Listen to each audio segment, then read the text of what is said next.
The following program is a presentation of New Bedford Government Access Cable.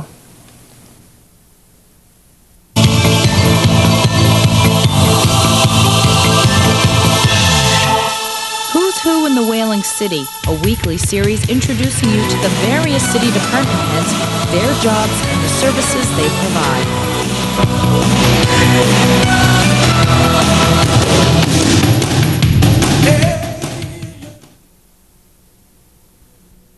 Hello and welcome to another edition of Who's Who in the Whaling City. I'm your host, Monique Stylos, and today I have the pleasure of speaking with Mayor Rosemary Tierney, the mayor of the city of New Bedford. Mayor, welcome to the program. Thanks, Monique, and thanks for having me. Well, this is quite nice. We're in your office at City Hall, the corner office, and every week you're on Captain Jack's show, and he always says, report from the corner office. This is it. This is the corner office.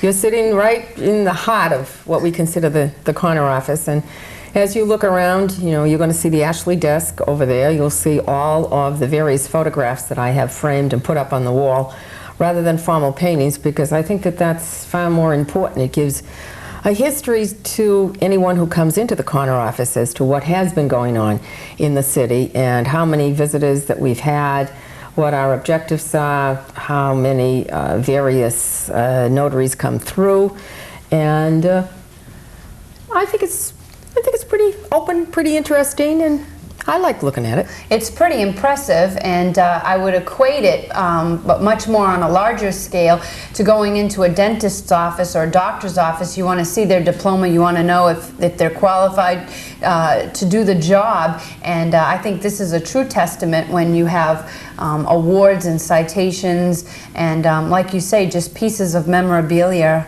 as to what has taken place during your reign so far. Very interesting.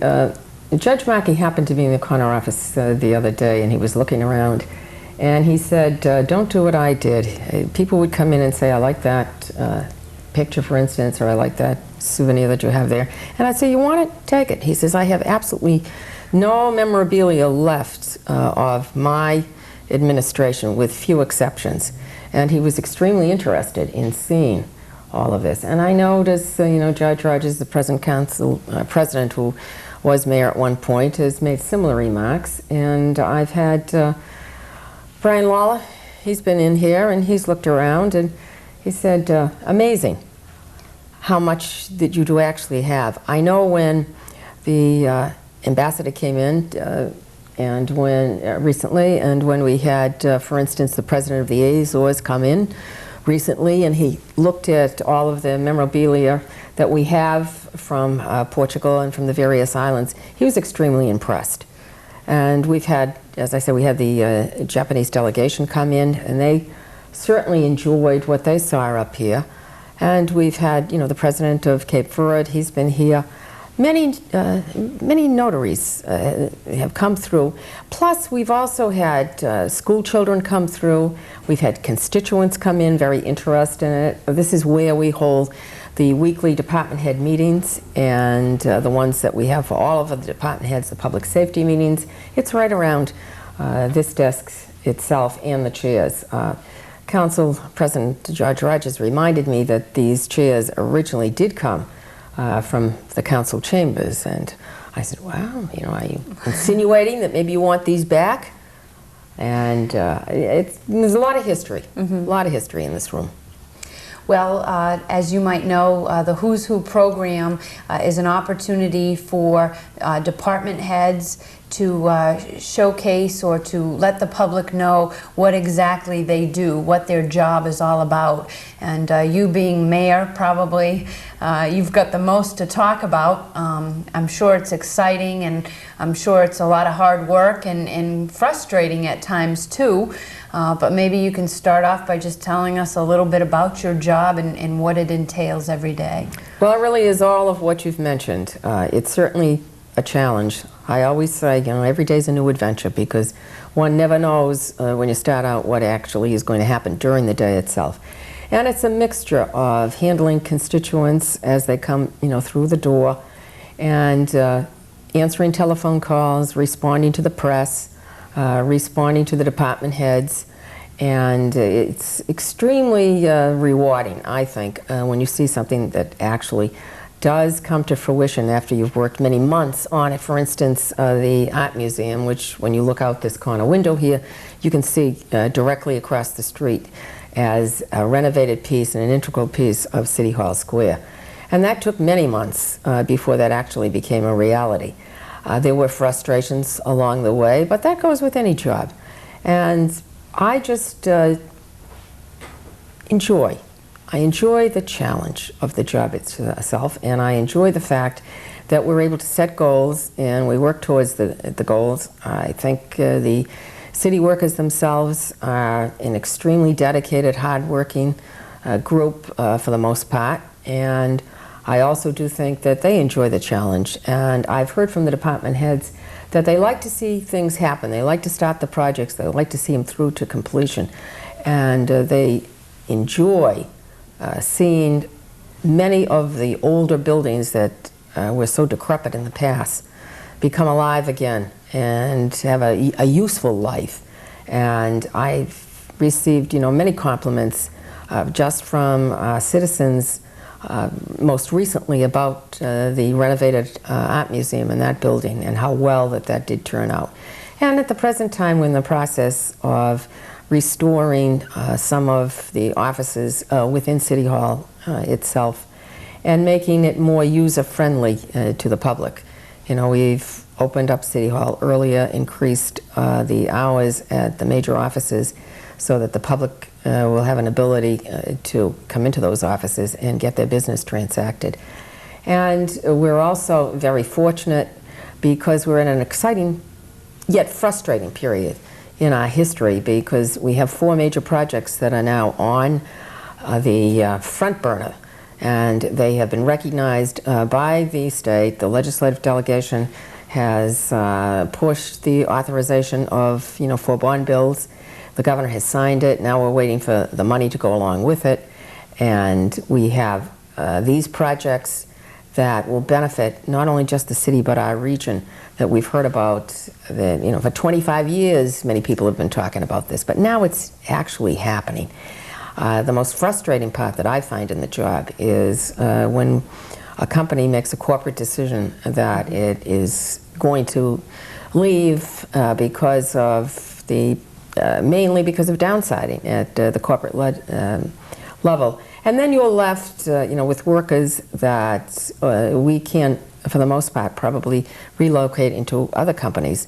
But the frustrating part is because of market influences and the structural readjustments that we find in 2 of our major industries here. One is fishing and the other is needle trades. It seems to hit us harder than some other areas of the country. It's going on everywhere, but it just seems that those 2 industries themselves that we've relied on for so long are being very hard hit for a number of factors. So what we are looking at now is emerging markets that we do see. And you find those as far as the sea is concerned. We actually have farming, and in the sea itself, in which we're going to aquaculture. And you see our regional technical vocational school involved in that, and they actually do have tanks, fish tanks up at the regional voc, and they're literally raising these fish themselves in these tanks that would be used, at market. One of the interesting part was the students that raise these fish no longer want to send them to market because they've actually become pets. But there's a whole new avenue opening out there, and a whole new species that will be brought to market. So you see the market changing, new products, new markets emerging, and it's at a time in our history in which we are at crossroads, and you can see the versatility of what's happening out there and how our workforce responds, and how the city itself is taking a regional approach so that we can better apply ourselves to the changing market forces.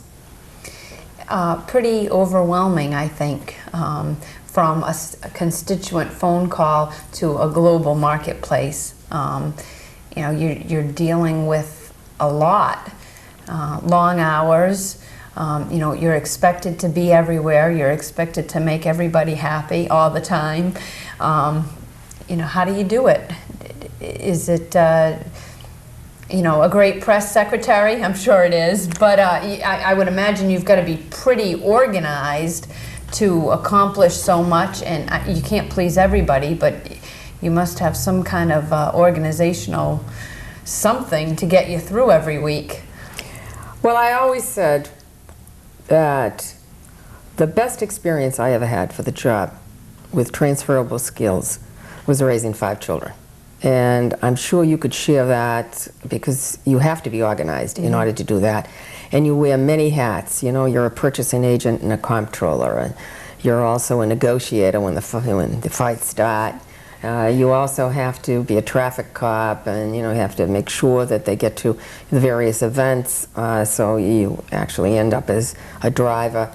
And that, to me, is the best experience as far as organizational becomes. And I know you, with your twins, can more than equate with that, because you have to set your priorities, and you have to set your goals, and you have to look at the amount of time that you do have, and it's really time management.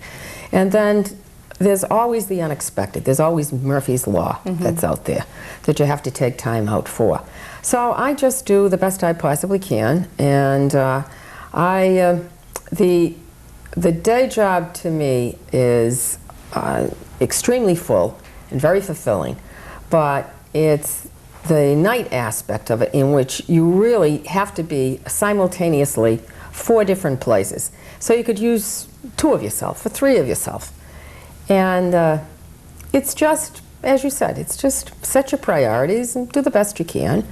And I can't underscore enough that if you don't keep your sense of humor, and if you don't have an ability to laugh at some of the things that you find yourself doing, then, and it has to be fun, then you no longer belong in the job. And that's any job that's out there. You have to like what you're doing, and you have to have an ability to sort of chuckle at some of the things that you yourself do.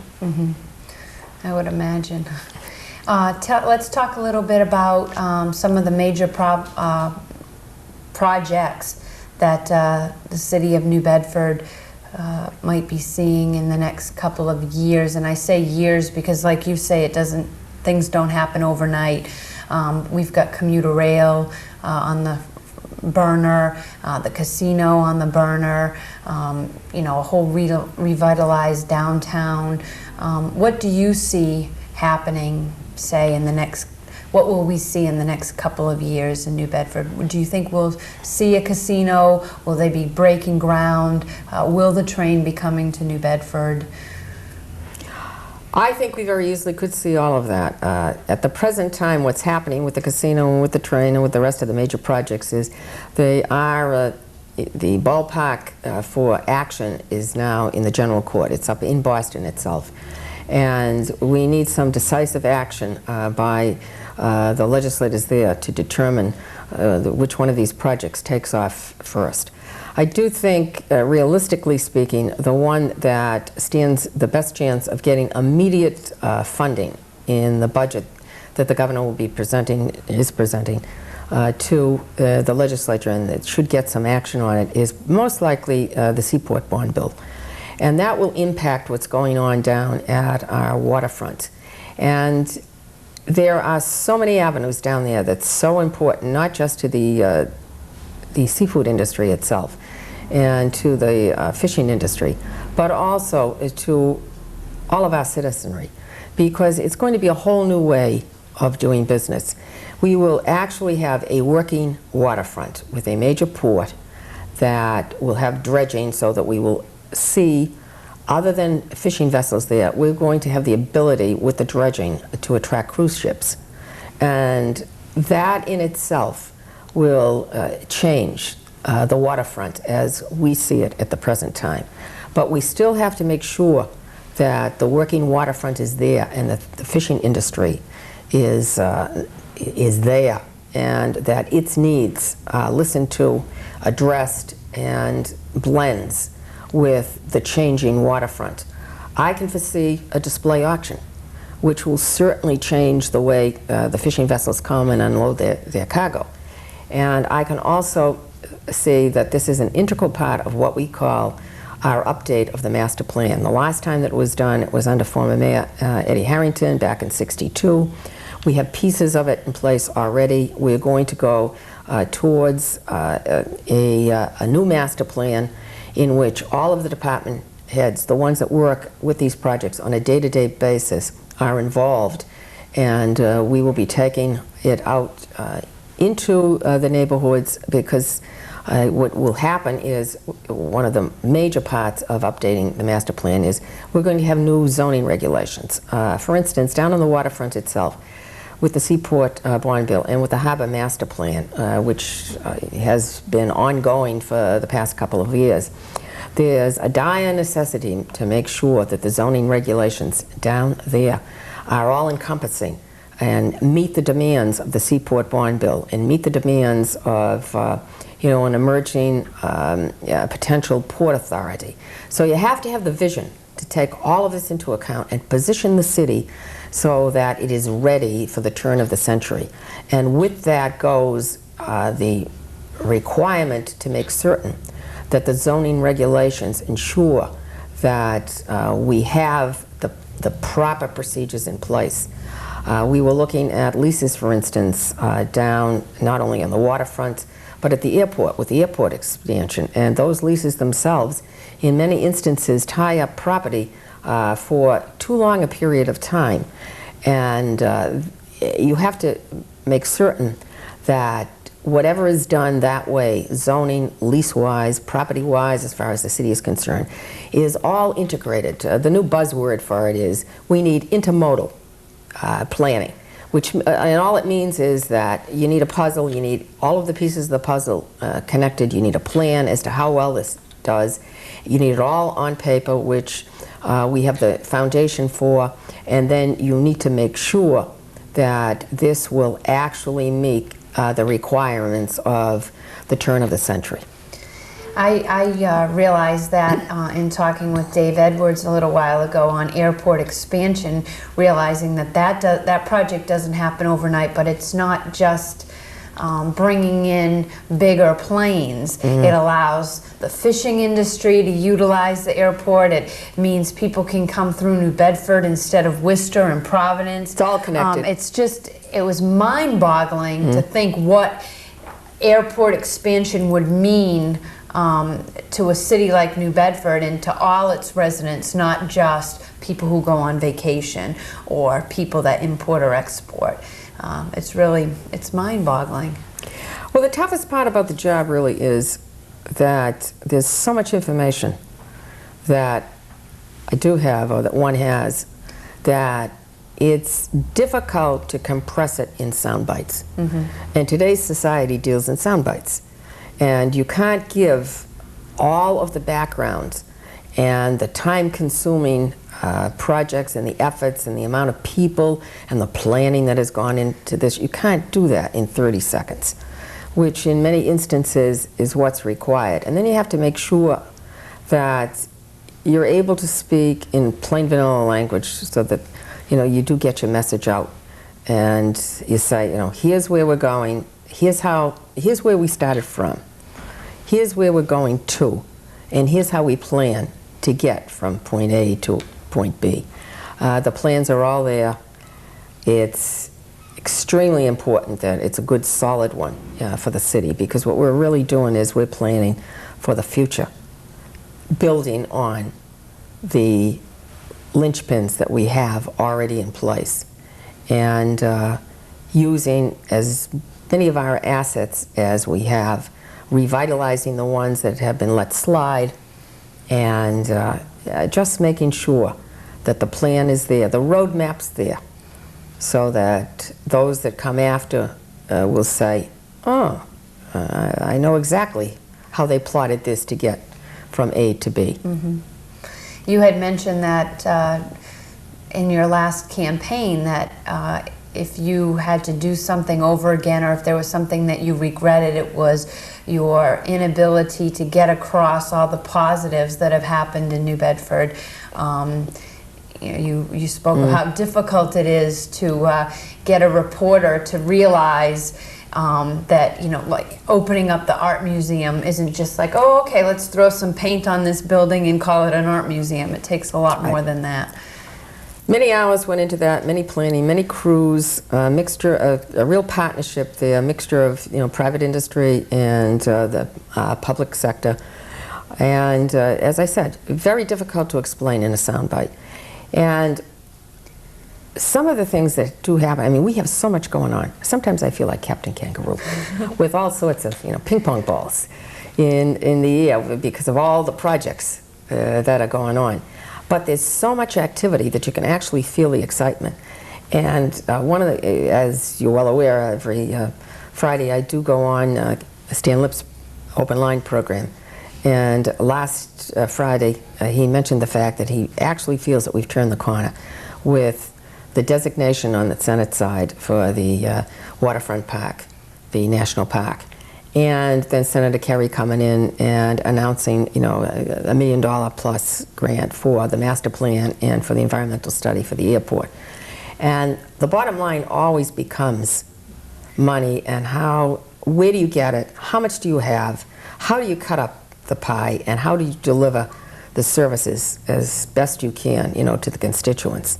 And, with the rough winter that we've had and having to pay the bills with that, now what we're facing is potholes, streets. We need to redirect whatever resources financially that we do have to do the streets on a priority basis and leverage the amount of money that we have in the city budget with other funds that we can get from like Chapter 90 funds that's coming in from the state. And then we use federal dollars, to help us out too, because we need to do the best we can to ensure that the city looks good so that tourism, when they come here, or businesses when they come here, are going to take a look around and say, well, this is a city that cares about itself and takes pride in itself. And the toughest part to deal with is the negative attitudes that just seem to take hold out there. Mm-hmm. And it's always, the glass is half empty instead of the glass is half full. So the best way to do it is just to keep getting the positive message out and to say, look around and see what has happened on the positive side. With the plant closings, look at the ones that that we've retained and have expanded. Teledyne comes, immediately to mind. And, Sea-Watch that came in, displaced Blue Gold. Blue Gold was in recently, and I know that Government Access was here taping that part of it. And, they're in the process of expanding, and they're adding more jobs. So with every frustration, there also is an ability to find another way into turn that frustration into a challenge that can be met. Mm-hmm. That's got to be tough, but also rewarding. I would guess, like you say, you can focus on the negative, and you can be ho-hum, and you can sit on your couch and be a couch potato, mm-hmm. or you can get up and do the job that needs to be done. And I think you're doing a great job. So well, I appreciate it. Well, every time I walk downtown, and I go to, and I look at Wings Court, and it had been a sinkhole for so long, and it looks so great, and so many people are just so willing to help out in areas like that. I look at the old Grants building, which now is in the process after the hard winter. The demolition contractor is back. He'll finish the job itself. You're going to have a whole new face on the Bedford Community Health Center. I look at what's happening with the partnership between the Community Health Center that's downtown and St. Luke's, and how that brings, walk-in services just to the population that's downtown. Just even the project that you have going with the abandoned buildings, you can't take them down all at once, but certainly we've seen a lot of them come down and areas in the city cleaned up within a matter of a couple of years, which I find is something you can see right away, notice right away. I appreciate that. I inherited a lot on my watch that had been on the books for a long time, and I've cleaned up. As a matter of fact, derelict boats come to mind with the bridge itself. Far too long, you had all those sunken derelict boats. Anytime you went over the bridge, there they were. They're gone. The railroad depot, which was an eyesore for so many years, we've cleaned that up. We're in the process, the Star Store itself, which is the biggest eyesore downtown, is in the hands of a potential developer, and that has to go the bureaucratic process. So that does take some time, but at least there's movement there. Mm-hmm. And I just think that you do see it. The police headquarters, we're in the process of renovating police headquarters so that there'll be a visible presence downtown in a building that will accommodate the way that police services are delivered from the public safety aspect for today's society. So it's happening. Is it happening fast enough for me? Heck no. But, It never happens fast enough. No, I like to see it done yesterday. But I think, like you said, it never happens fast enough, but at least it is happening. And yes, and I think you do see a difference. And, before I came on board, you had no marketing director. You had no tourism director. Those are out now. You see a whole new economic kit that can be sent out to companies. We're getting constant calls from companies. We've got a New Bedford Corporation that's up and running and actually devoting itself, to the economic inquiries that are out there. And all of that takes time. And I look at the Waffinger building and how we've renovated that, and the tourism, that's up 40% as they come downtown. So it is happening. It just the message needs to get out. So I appreciate the fact that we're able to do so. And as I said, we have many things that are going on. All you need to do is just get involved. Instead of being negative, come help us. We're looking for volunteers anytime. All righty. Well, thank you so much, Mayor. It was a pleasure speaking with you today, and good luck to you. Thank you, Monique. I appreciate that, and I think you're doing an excellent job, too. I think I neglected to mention cable. There was no cable. There were no headquarters, no studios, nothing. And to me, when I look at it each week when I go, I cannot get over what a professional group and how well-equipped the studios are, and how we didn't even miss a beat when they deregulated and they gave the 3 channels to the city. I think you're doing a superb job. Well, thank you. I appreciate it. That was a quick half hour, but our half hour is up. So thanks for watching Who's Who in the Whaling City. For Mayor Rosemary Tierney, I'm Monique Stylos. Have a good day.